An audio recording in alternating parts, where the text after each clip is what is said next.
In the journal entitled The Implementation of Islamic Law at the Early Spread of Islam in Indonesia Archipelago, explained the beginning of Islamic law being implemented in the archipelago, more precisely in Indonesia. Islam, in the context of a country's legal system, has two characteristics, namely universal and particular. These two characteristics are based on two dimensions, namely divinity or ilahiyah and humanity or insaniyah. These two dimensions cannot be separated from Islamic history in Indonesia legislation.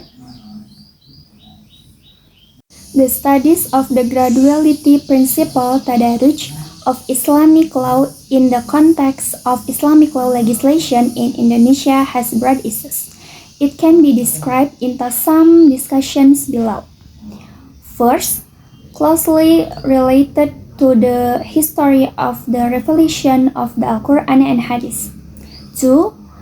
A gradual in the development process carried out by religious communities. 3.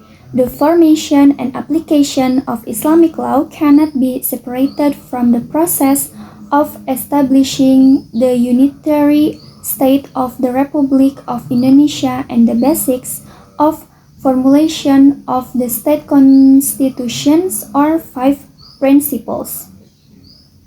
4.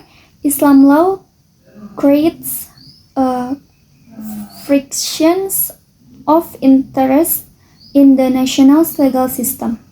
5. Has a connection with the validity of Islamic legal theory in Indonesia. 6. Islamic law is closely related to the legal development and the formation of legislations. 7. Formation of a basic law on the interests and urgent need for a legal order with considerations and attentions to the philosophical, juridical, sociological, and political foundations that have been prepared in the formation of the national legal system. The history of the application of Islamic law in Indonesia began when the Islamic religion entered the 13th century. This was marked by the establishment of Islamic kingdoms, the establishment of Islamic political institutions by kings and religious leaders, encouraged their people to follow the rules and regulations set within the scope of political institutions, be it Islamic kingdom. Thus, the existence of an Islamic kingdom makes Islamic law a positive law in the kingdom.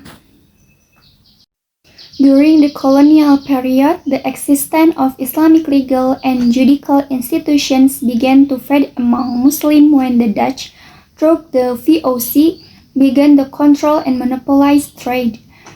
At the end of the 19th century, both lawyers and the Dutch colonial government believed that the law that applied in Indonesian society was Islamic law. However, the Dutch government has always shown a condescending attitude towards the existence of Islamic law. The Dutch hatred of the Dutch colonial government encouraged them to side with customary law and traditional law leaders. This situation continued until the Japanese colonial period. Then, during the independence period, the development of Islamic law began to be realized in the preamble to the 1945 Constitution and confirmed in a presidential decree. Even though in the implementation process there were many conflicts, finally, after the reform period, a new legal reform surge and based on Islamic law could be carried out to formulate a positive legal norm which applies within the national legal framework.